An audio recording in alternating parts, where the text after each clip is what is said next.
You were told faith would bring peace, a quiet comfort, a light guiding your life. But sometimes, it feels more like a trap built not on love, but on fear. The sermons, the hymns, the prayers, they promise hope, salvation, community. Yet beneath the surface, something else is at work. A subtle, almost invisible pressure shaping your thoughts, your choices, your very sense of self. And here's the shocking truth. Most believers don't even notice it. The tactics are hidden, normalized, woven into the fabric of faith itself. Fear of punishment, fear of rejection, fear of shame. These forces whisper in your mind long after you leave the church doors. Today, we're exposing 7 fear tactics every church quietly uses. By the end, you'll see your faith, your beliefs, through a lens few dare to look through, and what you discover may change the way you think about faith forever. Number 1. Fear of hell. Sin, once, eternity, lost. Those words echo in the back of the mind, long after the sermon ends, long after the hymn fades. It is one of the oldest tactics in organized religion. Instill fear so deep, so instinctive, that obedience feels like survival. Heaven glimmers with promises of light and peace, but it is the shadow of hell that keeps the flock moving in line. You don't make choices because they feel right or because they align with your values. You obey because the thought of eternal torment, of endless fire and suffering, is unbearable. You start measuring every thought, every desire, every lapse against an invisible standard, knowing that a single misstep could condemn you forever. This fear is quiet, insidious, creeping into everyday life. It shapes the way you speak, the way you think, the way you see yourself. And yet, paradoxically, faith built on fear rarely feels freeing. It carries a weight, a tension, a constant undercurrent of anxiety that no prayer can fully soothe. Children learn it first through stories meant to teach morality, but what they learn instead is terror. Adults carry it forward, rationalizing it as devotion. The irony is that the very fear intended to protect the soul often fractures it instead. And here is the deeper, more unsettling truth. Many who live under this shadow of hell never even realize the chains they wear. They believe it is devotion, but it is control. The glow of heaven is appealing, but it is the darkness behind it that dictates behavior. And this is only the beginning. Only the first tactic in a long list of ways fear shapes faith and obedience. Once you see it, you cannot unsee it. The question that remains is whether you continue to obey out of reverence or because terror has made you captive. Number 2. Fear of rejection. Church promises belonging. It sells community. A place where smiles, handshakes, and hymns are supposed to make you feel part of something greater. But what happens when your mind starts asking questions? When doubts creep in, small at first, then growing, uninvited, and uncomfortable, suddenly, the warmth of the congregation feels conditional. Suddenly, the people who smiled at you last week might look at you differently tomorrow. Doubt is not just frowned upon, it becomes socially dangerous. You learn quickly that speaking it aloud can bring more than disapproval. It can bring isolation. Friends distance themselves. Family members frown. The conversations that once flowed naturally turn into a careful dance, measured, controlled. Silence becomes safety. Thoughts become cages. You start to self-censor. You start to police your own mind. And here is the subtle genius of it. The fear of rejection works more efficiently than any sermon about sin or scripture about hell. You do not need to be threatened with fire or eternal punishment. The potential loss of belonging, the quiet judgment of peers, is enough to keep people obedient. Enough to keep them attending, contributing, agreeing, even when they do not fully believe. Enough to keep them quiet. The kicker is that this fear is not divine. It is human. It is the natural instinct to seek acceptance and avoid exclusion, weaponized into a form of control. The church becomes not only a spiritual authority but also a social one. And when this fear is internalized, it shapes not only behavior but identity. You begin to define yourself not by your own truth, but by the fragile perception of how others will receive you. And here is the tension. The very place designed to give you belonging is also the place that teaches you to fear losing it. That fear quietly directs your thoughts, decisions, and ultimately your life. The question lingers, haunting. Are you part of the community because you want to be, or because you are terrified of being cast out? Number 3. Fear of shame. Every sermon, Every story, every parable, seems innocent at first. They are meant to guide, to teach, to inspire. But look closer. Almost always, they carry an undercurrent, a subtle reminder that you are flawed, that you are never enough. Not to educate, but to humiliate quietly, to make you feel small in the shadow of perfection you can never reach. Shame is sticky. It does not fade once the service ends. It follows you home. It lingers in quiet moments, in the reflection of your own eyes in the mirror, in the thoughts you are too afraid to speak aloud. It clings to your every action, shaping your behavior even when no one is watching. You begin to police your own mind, curating your thoughts, hiding desires, suppressing impulses. Even the simplest moments of curiosity or joy can trigger guilt because shame has taught you that you are not worthy. The church often frames this as morality, as spiritual growth, but there is a darker reality beneath it. Guilt and shame do not build morality, they build compliance. They condition you to follow rules, to obey authority, to prioritize appearance over truth. You learn to nod, to smile, to agree not because you understand or believe, but because the alternative is unbearable. To fail to comply is to fail yourself, and failure has been made deeply personal. And here is the cruel twist. This fear of shame is almost always internalized. You become your own enforcer. You carry the chains willingly, even when no one is holding them. You judge yourself more harshly than anyone else ever could. Because it is subtle, you rarely recognize it for what it is. Shame teaches you obedience. It trains your conscience, but it also trains your silence.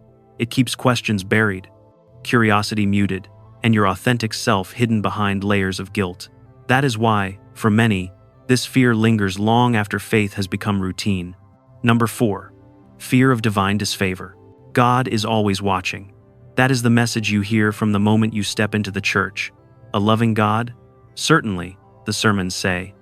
But also a punishing one whose gaze follows you through every thought, every action, every hidden desire. Even a small lapse can feel catastrophic. Miss a prayer, entertain a fleeting doubt, or simply forget for a moment, and suddenly you imagine disaster. It is not just about punishment in the afterlife. The consequences seem immediate and tangible.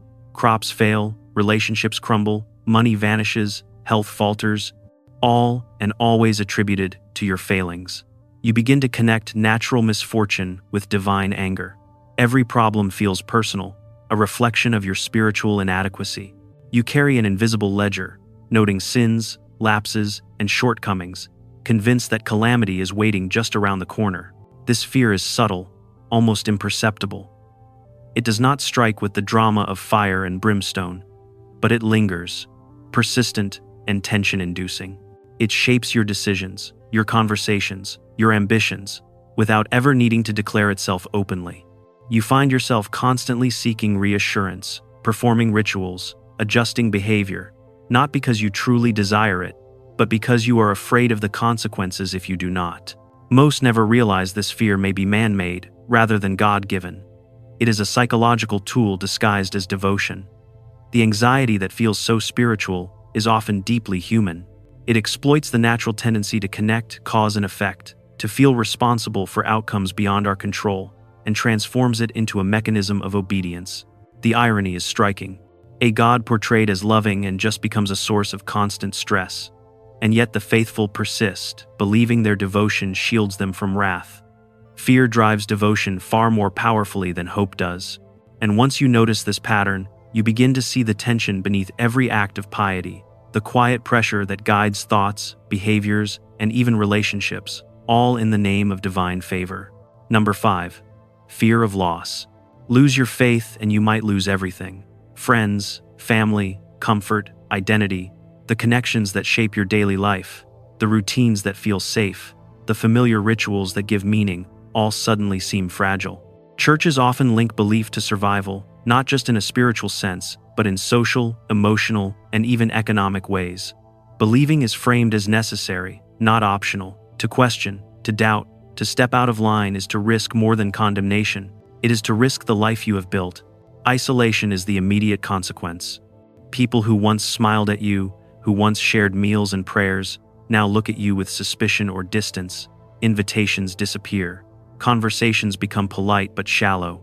The community you depended on subtly shifts away from you, leaving an emptiness that can feel unbearable. Even your own self-image begins to fracture. Without the approval of the group, you feel small, unsure, unsafe. This fear of loss is incredibly powerful because it is personal, it is tangible, it is present in every interaction and decision. It teaches you to conform, to self-censor, to measure every thought against the expectations of others. You start obeying rules not because you are convinced of their truth, but because the alternative feels catastrophic. The loss of relationships, reputation, and comfort is immediate, visceral, and relentless. And yet, the cruel paradox is that the very thing you fear losing the most can be what keeps you trapped. Your friends, your community, your sense of belonging, they are used to enforce compliance. The chains are invisible, woven from attachments that feel sacred. Fear convinces you that leaving would destroy everything, when in reality, it may be the key to liberation. The question remains haunting. Are you part of the community because you truly want to be, or because fear has quietly guided every step, every choice, every word you speak? Once you see it, you begin to notice how much of your life is dictated by the fear of losing what feels irreplaceable, even when it might not belong to you at all. Number 6. Fear of eternal consequences. Time stretches forever, in religious terms. The past, present, and future are all connected by an invisible thread of moral accounting, where every action resonates far beyond the moment. Your mistakes are never isolated. They do not remain confined to today. Each one echoes eternally, shaping a destiny that feels fixed and inescapable. Even small doubts, fleeting thoughts, or moments of hesitation take on catastrophic weight. A single moment of hesitation can feel like betrayal, a deviation that might ripple through infinity, condemning your soul before you even fully understand what you have done. Every thought becomes suspect. Every impulse is measured against impossible standards. Curiosity feels dangerous, questions feel sinful, and imagination itself can feel like rebellion. Faith, in this framework, is no longer a source of comfort. It becomes a system of constant vigilance, an invisible prison built from guilt, fear, and anxiety. Your mind is trained to anticipate consequences that extend beyond human comprehension. The concept of eternity transforms the present into a pressure cooker, where every choice is magnified, every error potentially eternal. It is not guidance, it is psychological imprisonment. You are taught to fear not just punishment after death, but the very act of doubting, questioning, or imagining alternative paths. And here is the quiet tragedy. Most believers never question this system. They fear the unknown more than the chains that hold them. The terror of eternal punishment becomes a master that dictates behavior far more efficiently than hope, curiosity, or reason ever could. The paradox is clear. The very concept meant to inspire moral reflection instead traps the mind. Eternal consequences are not only about morality, they are about control. They turn natural doubt into existential terror. And once you recognize this fear for what it is, you start to see how much of your life has been guided by the threat of an invisible, eternal verdict, rather than your own values, desires, and understanding of what is right. Number 7. Fear of the unknown. Faith asks you to trust what you cannot see, to believe in forces, worlds, and truths beyond your perception, to surrender to mysteries that cannot be measured or controlled. At first, this can feel inspiring, a source of wonder, of awe, of connection to something greater than yourself. But there is another side. The unknown is frightening.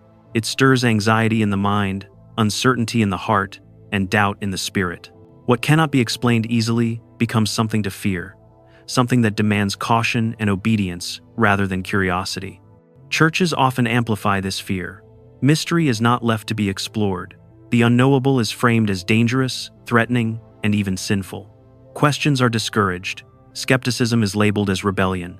The vastness of what is beyond human understanding is converted into a lever, a subtle tool to guide behavior and shape belief. You are taught to tread carefully, to avoid straying from prescribed paths, because the unknown is no longer a space for discovery. It is a realm filled with hidden consequences. And yet, real curiosity was never meant to be contained. To ask questions, to wonder, to challenge assumptions is not a betrayal of faith, but a reclamation of human freedom. Questioning does not weaken belief, it restores it. It reconnects you to your own mind, to your own judgment, and to the reality of being alive and aware. The courage to face uncertainty without trembling is one of the most profound forms of liberation. The irony is stark. That which is presented as sacred, as untouchable, often serves as the very cage that keeps believers confined. The unknown, when feared rather than explored, becomes a mechanism of control rather than a gateway to truth. And when you finally see this, you realize that the greatest power a church may wield is not in doctrine or ritual, but in the careful shaping of fear around what cannot be known. Once this fear dissolves, faith becomes a choice rather than a command, and life itself begins to expand in ways previously unimaginable. Fear is subtle. It whispers behind rituals, hymns, and words of love. It lingers in quiet moments, shaping thoughts, decisions, and even the way you see yourself. But when you recognize it, everything changes. The chains are not divine, they are psychological, crafted over centuries to guide obedience and quiet doubt. Faith can exist without fear. Belief can thrive without manipulation. When fear dissolves, devotion becomes choice, curiosity becomes freedom, and your spirit begins to expand in ways you never imagined. Question the systems around you. Observe what you were taught and ask yourself which beliefs belong to you and which were imposed. Liberation does not require abandoning faith. It requires seeing clearly.